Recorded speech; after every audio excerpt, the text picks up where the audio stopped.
Welcome back to the Apatros review. In this episode, Naked Weapon. Sorry about that. Released through Imagine Entertainment in Australia, and it was from 2002.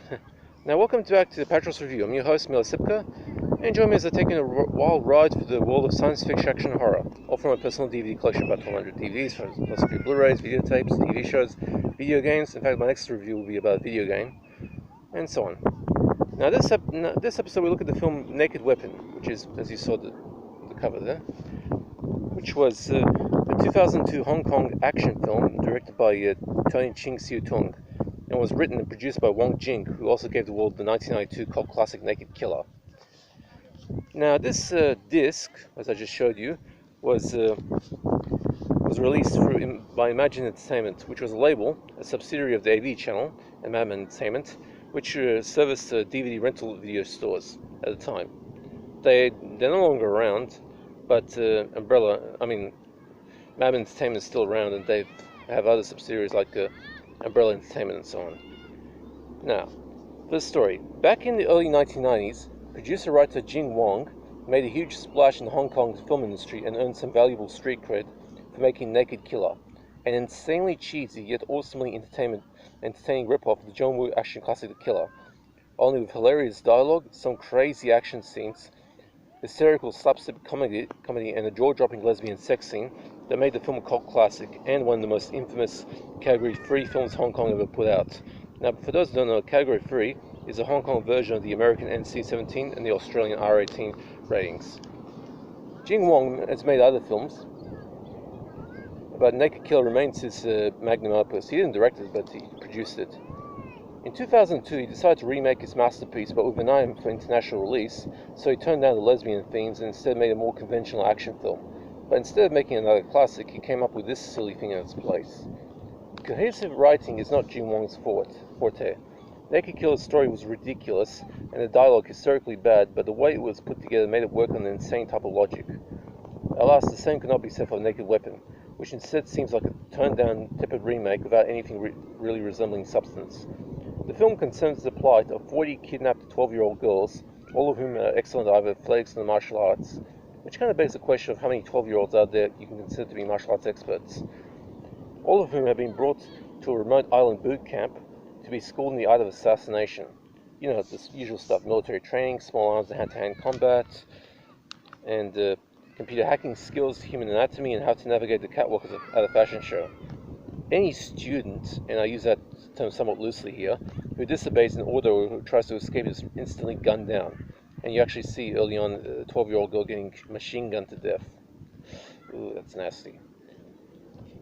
And since the island security is so tight, even the palm trees have security cameras on them.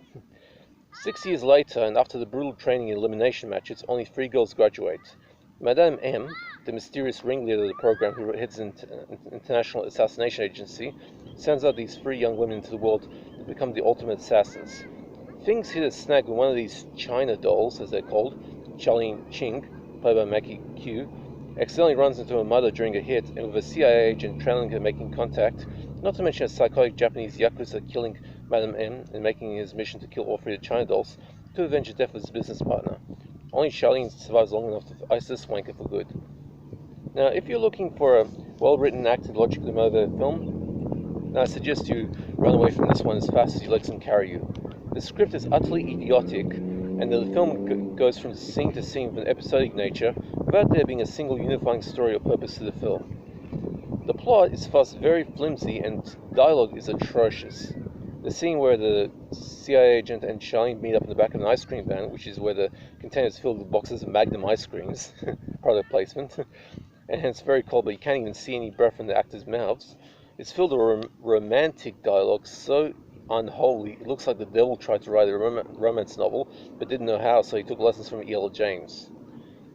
The acting is just on the upper side of mediocre. It doesn't seem that the cast will hide for acting prowess, and the action scenes, well, despite being well executed in a technical fashion, particularly the opening assassination, is filled with the same sort of wire-fighting nonsense that was present in many wuxia fantasy flicks in the Matrix franchise. It looks incredibly silly here, particularly with combatants flying through the air without landing blows on their opponents, unless the story calls for a connecting blow. The final villain just randomly shows up late in the film without any build up to it, and kills the one that should have been the villain. And the digital effects here are used really bad, even for early 2000s B-grade action flick standards. But even with all that being said, not to mention completely failing to live up to its title, it's only like 2 very brief breast shots, side boob shots in this film, and a very mild sex scene, which doesn't really show much. Naked Weapon is still a pretty reasonably entertaining time killer. It is the epitome of check your brain at the door type of entertainment. The action scenes, despite looking silly in places, do have a stylistic intensity that looks impressive enough to keep your eyes on the screen, while the naff dialogue and crap acting provides some unintentional humor value. Heck, even professional hecklers would love to do this one, since it provides plenty of choice elements for heckling the crap out of. Pure mindless action hokum from a producer who made one of the best examples of this kind of film a decade before. As in a decade before he made this one. I should mention that this film does have one scene which is pretty nasty. Right after the 3 China dolls graduate, they're drugged and basically gang raped by Madame M's goons. That was just a really nasty thing to see, and it didn't really. It was very gratuitous to the plot. It didn't really serve the plot anyway. So if you're squeamish about that sort of thing, you might want to skip this one. Now, as for the gore, there's not really gore filmed despite the moderately high body count.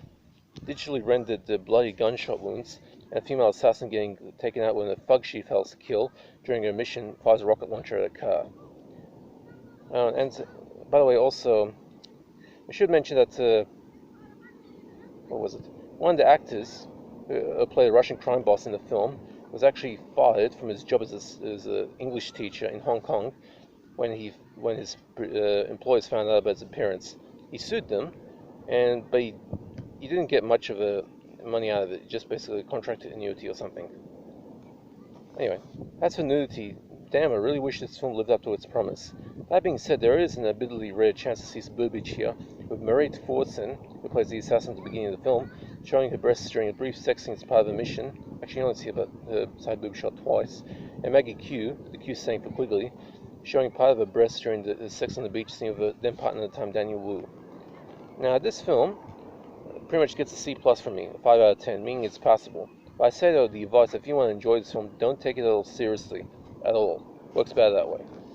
Now for the DVD, this was one of the early titles from Imagine Entertainment, a subsidiary of Madman Entertainment which specialized in video store rental titles. For a number of this label's catalog did get exposure to the sell-through market during the 2000s, but then went defunct to the demise of the video stores. Madman, however, kept going with their leading edge in anime, foreign films and cult titles, as well as mounting their most successful subsidiary Umbrella Entertainment. Now, the technical quality of Naked Weapon is surprisingly average, although you would understand it better if you knew the quality of Hong Kong filmmakers' technical equipment at the time. The picture is pretty soft to begin with and having a fair bit of grain in some scenes, but nothing too distracting. The film's original language is English, so it's close to being dubbed like an Italian film in a way, and the soundtrack reflects that choice, but there has been some obvious ADR work done here. In a couple of scenes you can't see anything between the spoken words and actors' mouths, although the subtitles are accurate enough despite their block yellow font nature. Now, that being said, the 3 soundtracks here are very impressive, good surround soundscape effects from the 5.1 and a decent stereo track. But I couldn't check out the DTS track, which is available on this disc, because I didn't have the technical equipment to review the DTS tracks. Now, the supplement consists of a standard behind the scenes featurette in the film's trailer, which also has impressive sound. So, basically, Naked Killer gets a C+, 5 out of 10. It's passable. Now, I hope you guys enjoyed that. I might do my next review. I might do it tomorrow or 3 days from now, whatever. So just keep an eye on this page. Hope you guys are staying safe. Have fun. Take it easy, and that's it for this review.